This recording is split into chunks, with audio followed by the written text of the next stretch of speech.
أعوذ بالله من الشيطان الرجيم پناہ مانگتا ہوں میں اللہ کی شیطان مردود سے۔ بسم الله الرحمن الرحيم شروع اللہ کا نام لے کر جو بڑا مہربان نہایت رحم والا ہے۔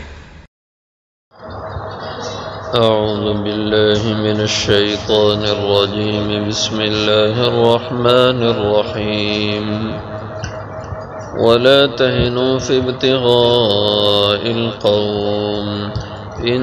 تكونوا تألمون فإنهم يألمون كما تألمون وترجون من الله ما لا يرجون وكان الله عليما حكيما إنا أنزلنا إليك الكتاب بالحق لتحكم بين الناس بما أراك الله ولا تكن للخائنين خصيما واستغفر الله إن الله كان غفورا رحيما ولا تجادل عن الذين يختانون أنفسهم إن الله لا يحب من كان خوانا أثيما يستخفون من الناس ولا يستخفون من الله وهو معهم إذ يبيتون ما لا يرضى من القول وكان الله بما يعملون محيطا ولا تهنوا اور نہ سستی کرو فی ابتغاء القوم دشمن قوم کا پیچھا کرنے میں۔ ان تکونوا تعلمون اگر ہو تم زخمی، تم نے زخم پائے ہیں، فإنہم یعلمون بس بے شک انہوں نے بھی زخم پائے، کما تعلمون جیسے تم نے زخم پائے۔ وترجون من اللہ اور تم تو امید رکھتے ہو اللہ سے، ما لا یرجون اس کی جو وہ امید نہیں رکھتے۔ وکان اللہ اور ہیں اللہ تعالی علیما جاننے والے، حکیمہ حکمتوں والے۔ انا انزلنا بے شک ہم نے اتاری الیک الکتاب بالحق آپ کی طرف کتاب حق کے ساتھ، لتحکم تاکہ آپ فیصلہ کرے بین الناس لوگوں کے بیچ، بما اراک اللہ اس کے ساتھ جو اللہ نے آپ کو سمجھایا دکھایا۔ ولا تکن للخائنین اور نہ ہوں آپ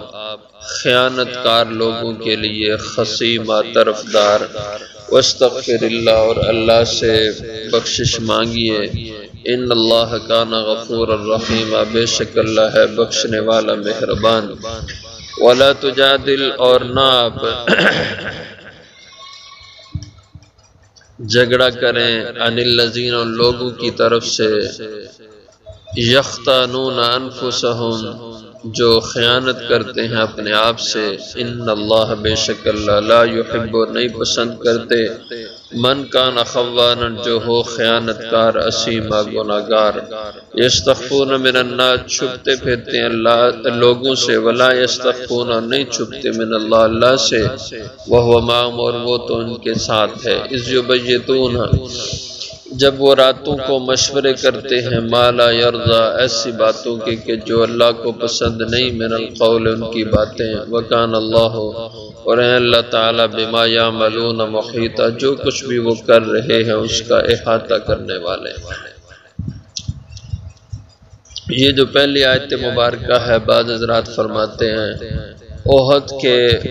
متصل بعد جو غزوہ حمراء الاسد ہوا اس کے بارے میں ہے کہ جب حضور صلی اللہ علیہ وسلم نے احد کے اگلے دن حکم فرمایا کہ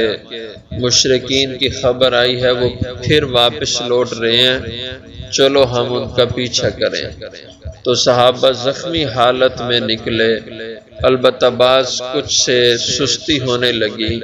کہ کچھ دن ٹھہر جائیں، ابھی زخم تازہ ہیں شدید ہیں، تو اس پہ اللہ جل شانہ نے یہ فرمایا ولا تہنوا سستی نہ دکھاؤ فی ابتغاء القوم دشمن قوم کی تلاش میں، ان کا پیچھا کرنے میں۔ ان تکونوا تعلمون، اگر تمہیں زخموں کا معاملہ ہے، اگر تمہیں زخم لگے ہیں، فإنہم یعلمون، بس بے شک ان کافروں کو بھی زخم لگے ہیں، تم بھی زخمی ہو تو وہ بھی زخمی ہیں، کما تعلمون، جیسے تمہیں زخم لگے ہیں۔ اس لیے محض زخموں کی تکلیف سے سستی نہ کرو، ہمت کرو۔ اور فرمایا کافر کا جنگ سے تو کوئی مقصد نہیں ہے، آپ کا تو مقصد ہے کہ جنگ کا کہ آپ اللہ کے لیے جنگ کر رہے ہیں، اور اس جنگ میں جہاد میں آپ کی موت آ گئی تو آپ شہید ہیں، اور اللہ کے ہاں آپ کو بڑا درجہ جنت میں ملنے والا ہے، جبکہ کافر کے سامنے تو کوئی منزل نہیں ہے۔ اس لیے فرمایا وَتَرْجُونَ مِنَ اللَّهِ، اور تم تو امید رکھتے ہو اللہ سے، مَا لَا يَرْجُونَ، ایسے درجے اور مقام کی جس کی انہیں کافروں کو کوئی امید نہیں ہے۔ ان کا عقیدہ آخرت ہے ہی نہیں، اور تمہارا عقیدہ آخرت ہے، اور تم اس میں شہادت کا رتبہ پاتے اور جنت کا مقام۔ وَكَانَ اللَّهُ عَلِيمًا حَكِيمًا، اور ہیں اللہ جاننے والے، حکمتوں والے۔ إِنَّا أَنزَلْنَا إِلَيْكَ الْكِتَابَ بِالْحَقِّ، ان آیات کا تعلق اور اس کے ضمن میں ایک واقعہ بیان کیا جاتا ہے۔ مدینہ طیبہ میں ایک خاندان تھا بنو عبیرک، جنہیں کہا جاتا تھا، اور اس خاندان کے 3 آدمی تھے، بشر، بشیر، مبشر، اور یہ سارا خاندان منافقوں کا تھا۔ ان میں ایک بشیر ابن حارث منافق تھا، بہت چالاک، شاطر، چور اور بہت برا انسان تھا یہ، اور یہ چوری چکاری میں بدنام آدمی تھا۔ اس نے ایک دفعہ ایک صحابی تھے حضرت رفاع ابن زید رضی اللہ عنہ، بہت نحیف کمزور صحابی تھے، ضعیف العمر تھے، یہاں تک کہ ان کے دانت سب گر چکے تھے، اور کھانا جو کی روٹی یا کھجور یہ کھانا ہوتا تھا لوگوں کا، یہ استعمال نہیں کر سکتے تھے کہ دانت تھے نہیں، کھجور چبائی جاتی ہے، چبا نہیں سکتے تھے، جو کی روٹی بھی سخت ہوتی ہے۔ تو ان کی اولاد نے ان کے لیے اس زمانے میں جو گندم کا آٹا میسر ہوتا تھا، میدا آٹا جو تھا جیسے ہمارے استعمال، یہ عرب سے نہیں ملتا تھا، یہ یورپ سے منگوایا جاتا تھا، شام کے علاقوں سے، روم کے علاقوں سے۔ تو وہاں سے ان کی اولاد نے ان کے لیے ایک تھیلا آٹے کا، گندم کے آٹے کا منگوایا کہ اس کی روٹی نرم ہوتی ہے، ان کے لیے کھانے کی سہولت ہو۔ تو انہوں نے وہ آٹا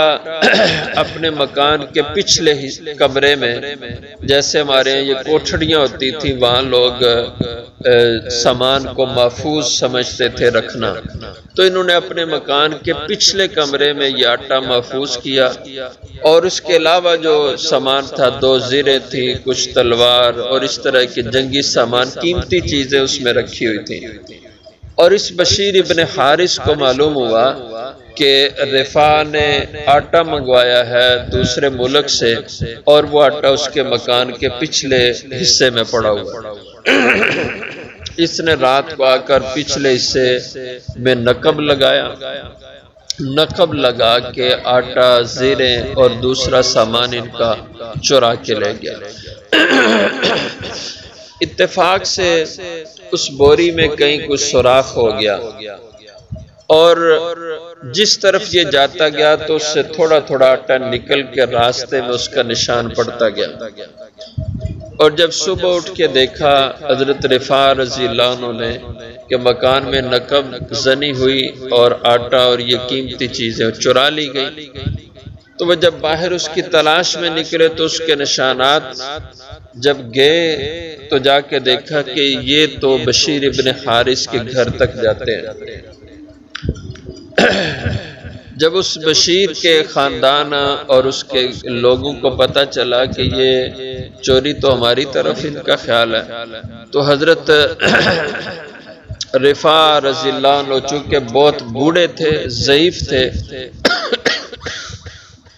اور بات کرتے تو کسی کو سمجھ نہیں آتی تھی، دانت نہیں تھے، اس لیے اپنے بھتیجے حضرت قتادہ ابن نعمان رضی اللہ عنہ کو بلایا اور فرمایا کہ بھتیجا یہ میرے ساتھ معاملہ ہو گیا، اب میں حضور کے پاس جا کے بات نہیں بتا سکتا کیونکہ میری حضور بات سمجھیں گے نہیں، اس لیے یہ واقعہ ہوا ہے، جا کے حضور کو بتاؤ کہ فلاں شخص ہمارا چور ہے۔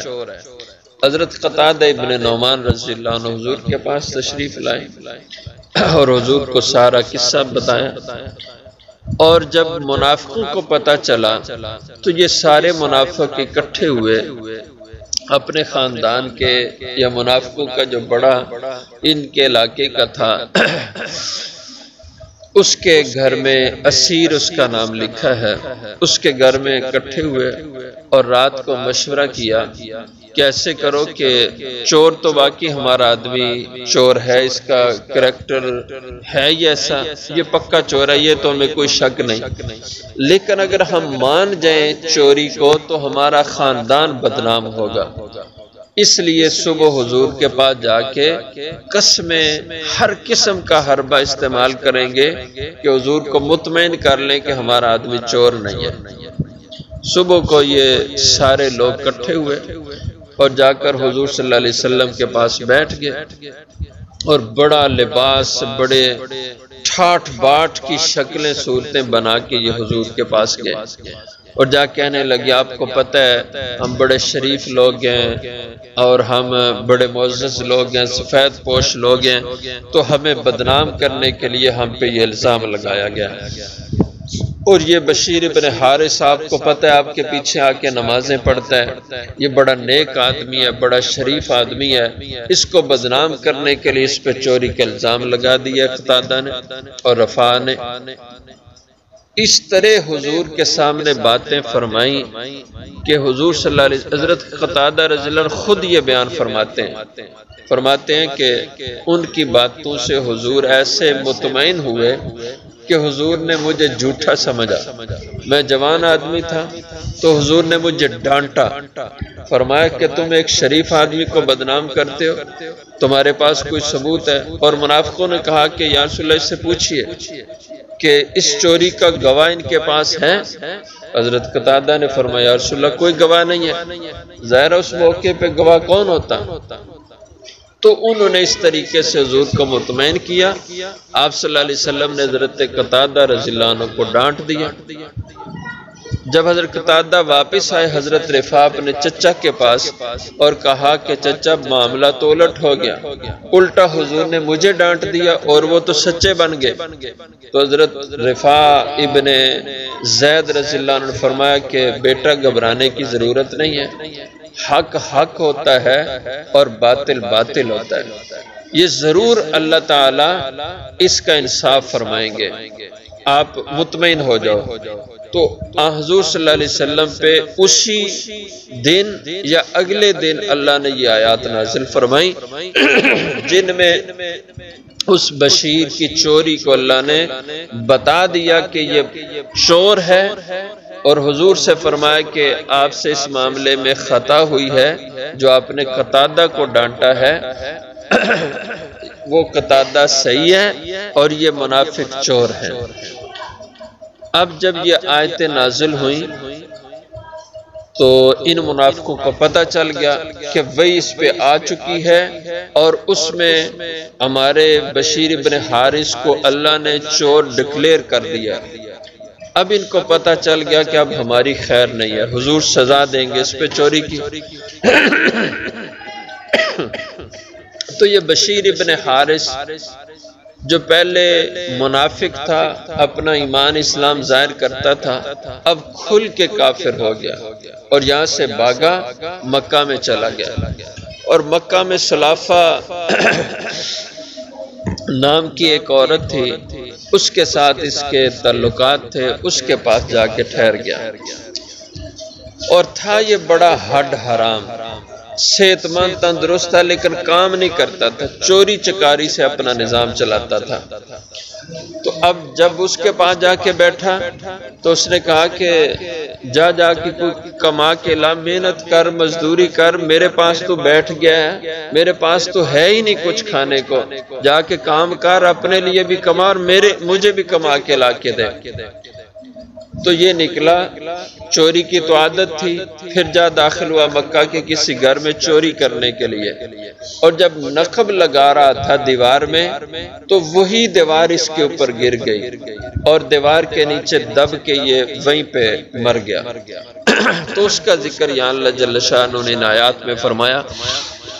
اِنَّا أَنزَلْنَا إِلَيْكَ الْكِتَابَ، بے شک ہم نے اتاری ہے آپ کی طرف یہ کتاب، بالحق، حق کے ساتھ، لِتَحْكُمَ بَيْنَ النَّاسِ، تاکہ اس کتاب کے ذریعے سے آپ فیصلے کریں لوگوں کے درمیان انصاف کے ساتھ، بِمَا أَرَاكَ اللَّهُ، جو اللہ نے آپ کو سمجھایا ہے، دکھایا ہے، یعنی انصاف اور عدل کے ساتھ لوگوں میں آپ فیصلے اس قرآن کے ذریعے سے کریں۔ وَلَا تَكُن لِّلْخَائِنِينَ، اور نہ بنے آپ خائنوں، خیانت کاروں کے، خصیمہ، حمایتی اور طرفدار ان کے قطعاً نہ بنے۔ وَاسْتَغْفِرِ اللَّهَ، اور جو اس موقع پر آپ سے ان کی طرفداری ہو گئی اور ایک صحابی کو آپ نے ڈانٹ دیا، اس پہ آپ اللہ سے استغفار فرمائیں۔ تو چونکہ نبی سے گناہ تو ہوتا نہیں ہے، جو ایسی کوئی چیز نبی سے ظاہر ہوتی ہے تو وہ خطا ہوتی ہے اور خلاف اولا وہ عمل ہوتا ہے جس پہ اللہ جل شانہ کی طرف سے تنبیہ ہوتی ہے نبی کو، تو اس پہ اللہ نے تنبیہ فرمایا آپ اس پہ استغفار کریں۔ ان اللہ کان غفور الرحیم، بے شک اللہ ہیں بخشنے والے مہربان۔ ولا تجادل عن الذین یختانون انفسهم، اور نہ آپ جھگڑیں، طرفدار بنے عن الذین، ان لوگوں کی طرف سے، یختانون انفسهم، جو خیانت کرتے ہیں اپنے آپ سے، یعنی ان کا یہ خیانت، یہ چوری کرنا، یہ ان پہ وبال اس کا پڑے گا۔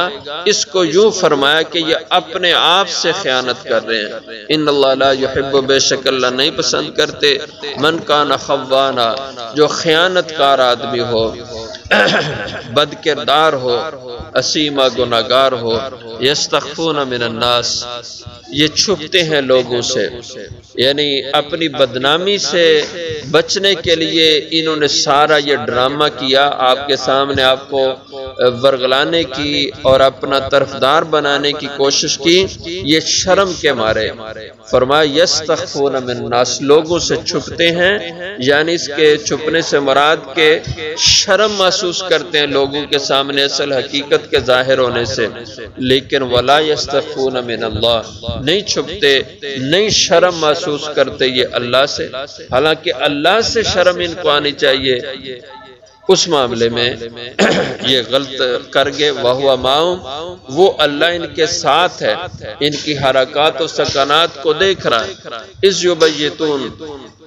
اللہ اس کو بھی جانتے ہیں جب یہ یبیتون رات کو مشورہ کرنے گئے تھے اس اسیر منافق کے گھر میں، ما لا یرضی من القول، یہ مشورے کر رہے تھے ان کے ما لا یرضی من القول، جو باتیں اللہ کو پسند نہیں ہیں۔ وَكَانَ اللَّهُ بِمَا يَعْمَلُونَ مُحِيطًا، اور ہیں اللہ جو کچھ بھی یہ کر رہے ہیں اس کا احاطہ کرنے والے ہیں، سب کچھ ان کی باتیں، ان کی حرکتیں اللہ کے علم میں، اللہ جانتے ہیں، اور کل کو اللہ ان کے اس کے حساب سے اپنے علم کے مطابق ان کی گرفت فرمائیں گے۔